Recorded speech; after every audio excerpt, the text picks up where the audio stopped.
Unless you've been living under a rock, you've probably heard of blockchain transactions, but not too many people understand just how they actually work. It's important that a somewhat simplified version of how they work becomes common knowledge so that more people can benefit from them.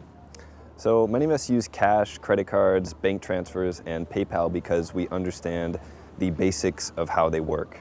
It's not the fact that these things exist, but the fact that people actually use them that give the entities that make these things possible their power. It also gives them the ability to abuse that power. All power corrupts, and absolute power corrupts absolutely. There is strength in numbers, and once everyone understands why they should participate and how they can participate in the free digital market thanks to blockchain transactions, economic health and more freedom in general can be achieved on a global scale. The widespread use of peer-to-peer transactions makes it so that you no longer have to be born within the ideal, imaginary geographic lines to have the opportunity to live a comfortable existence. Now, Albert Einstein once said, if you can't explain it simply, you don't understand it well enough. So I'm going to try to explain this as simply as possible with an analogy. For centuries, there have been groups of people who exist that make money from managing money.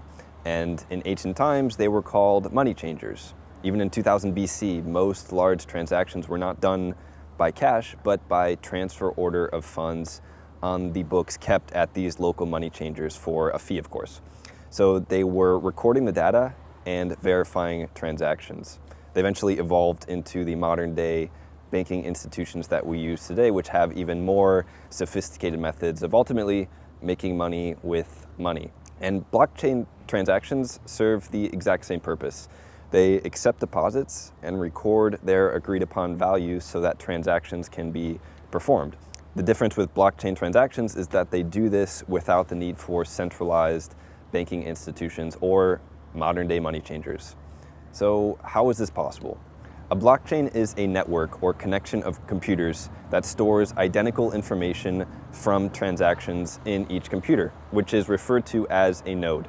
The information being entered is called a distributed ledger and is entered in periodic intervals known as blocks, which are time-stamped and verified by the other nodes. Such a process of storing duplicated data creates a chain of transactions called a blockchain. Since this is done automatically and quickly by several nodes, blockchain transactions are much faster and way cheaper than bank wires. A normal bank transfer can take up to a week to complete, which is caused by several third parties operating verification systems. Typical international transaction includes over 36 different third-party organizations, so there lies the problem.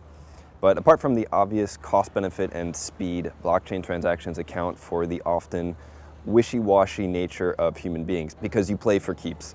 Their very nature makes them irreversible, so refunds and cancellations are impossible. You can't change the data later or delete the record of a transaction. It's immutable, which is why they are now being used in supply chain management and various other financial services. But at the end of the day, blockchain transactions provide an empowering alternative to modern banks, which control massive volumes of money, not only inefficiently, but often in a dishonest way, due to the Napoleon money axiom, which emphasizes two main points. One is large sums of money attract would-be thieves, and two, there will always be manipulation when large sums of money are involved. The relationship between thievery and manipulation is directly proportional to the amount of money involved. And you will find that this is an immutable principle that can be applied to everything. Ultimately, blockchain transactions automate what humans aren't capable of doing without imminent greed and manipulation.